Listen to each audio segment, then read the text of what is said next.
Wir stellen Ihnen heute das Picoscope 5000E vor.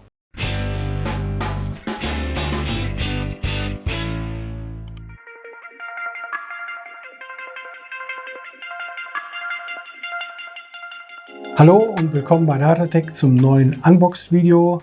Wir möchten Ihnen jetzt zeigen, dass die Auswahl eines kompakten und tragbaren Oszilloskops keinen Einfluss auf Analysequalität, Auflösung oder Features haben muss. Zum Vergleich haben wir hier nochmal das bekannte Picoscope 5000 mitgebracht. Und inwieweit die neue 5000E-Serie sich jetzt von dem Vorgänger unterscheidet, Patrick, das stellst du uns bitte kurz vor. Natürlich, ja. Also klar, der kompakte Formfaktor ist geblieben, aber wir haben hiermit das erste 16-Bit-Oszilloskop mit 4 Kanälen auf dem Markt. Es ist super leicht, super portabel, funktioniert nur über USB-C und bietet 2 Betriebsarten, um die maximale Flexibilität zu gewährleisten. Diese Betriebsarten sind einmal der 16-Bit-Modus mit bis zu 200 MHz und einmal der 8-Bit-Modus mit bis zu 500 MHz Bandbreite, dass man das einerseits als Oszilloskop verwenden kann, um hochauflösende Details zu erfassen, aber wenn man es dann braucht, eben auch gleichzeitig steile Flanken gut sehen kann. Fangen wir mit dem wichtigsten Punkt an, der Auflösung. Viele Hersteller werben mit großen Bitzahlen, die am Ende aber nur durch Software-Tricks oder Mittelwertbildung erreicht werden. Das Picoscope 5000E bietet echte 16-Bit Hardware-Auflösung. Richtig. Und diese 16-Bit werden auch nur dann wirklich nützlich, wenn man auch einen niedrigen Noise Floor hat. Was das tatsächlich bedeutet, möchte ich euch mal hier in der Praxis zeigen. Ihr seht, ich habe einen wunderschönen, sauberen Rechteck, wo eigentlich nichts zu sehen ist, könnte man meinen. Aber wenn ich dann ein bisschen weiter reinzoome, sieht man hier, im Bereich von einigen wenigen Millivolt kann ich ganz klar einen Sinus erkennen, der hier drauf noch aufmoduliert ist. Der jetzt von Peak to Peak 2,2 Millivolt ist. Das ist das, was ich dank eines hochauflösenden Eingangs mit niedrigen Rauschen sehen kann. Um ein Oszilloskop ideal einsetzen zu können, ist aber nicht nur die vertikale, sondern auch die Zeitauflösung besonders wichtig und wie lange man dieses aufnehmen kann. Dafür ist der tiefe Speicher des 5000E ein besonders relevanter Faktor. Frank, du wolltest da mal was zeigen. Ja, wir haben hier das Oszilloskop mit einer Demoplatine verbunden, auf dem wir ein serielles I²C-Bus-Signal aufzeichnen. Auf dem Kanal 1 haben wir unsere Datenleitung, auf dem Kanal 2 haben wir die passende Clock dazu.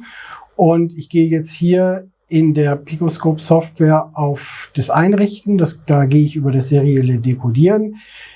Im Menübereich serielles Dekodieren habe ich halt neben dem I²C, was wir heute betrachten, auch andere bekannte Bussysteme wie CAN, CAN-FD, FlexRay, LIN, Datenbus, Manchester-kodierte Signale, aber auch MIL-Standard 1553, was wir mit dem Oszilloskop dekodieren können. Ich wähle jetzt hier in diesem Falle I²C aus.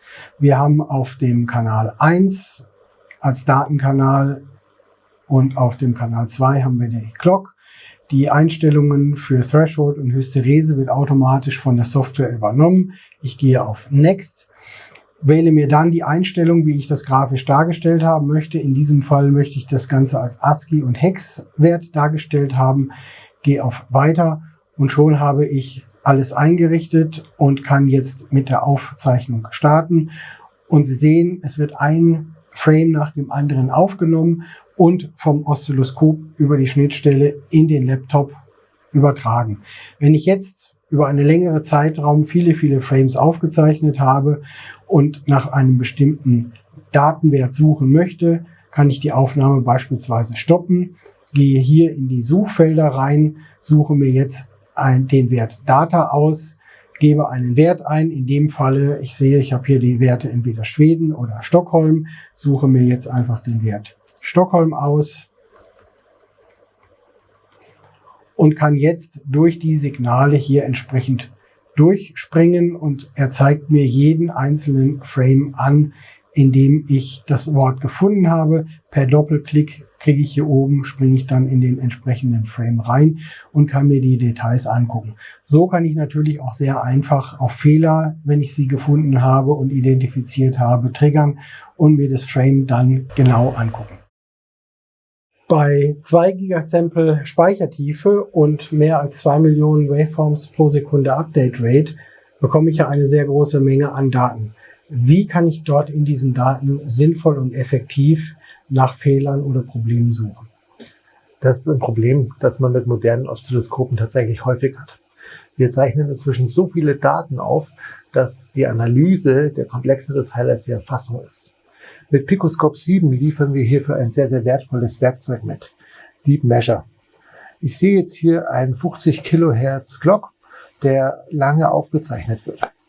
Um diesen jetzt aber vollständig zu analysieren, brauche ich nicht mich durch alle Waveforms aufgezeichnet sind einzeln durchklicken, in dem Fall gerade 1000 Stück, sondern ich kann mit Deep Measure den kompletten Signalverlauf analysieren lassen.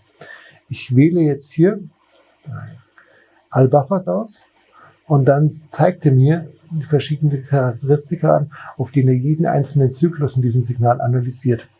Um jetzt hier zum Beispiel etwas zu finden, kann ich daher nach dem größten oder nach dem kleinsten Duty Cycle suchen und dann entsprechend mit einem Klick zu einer Fehlerstelle springen, wo ich ein gewisses Problem habe oder eben nicht. In dem Fall kann ich sehen, dass mein Clock zuverlässig läuft und alles so funktioniert, wie es soll.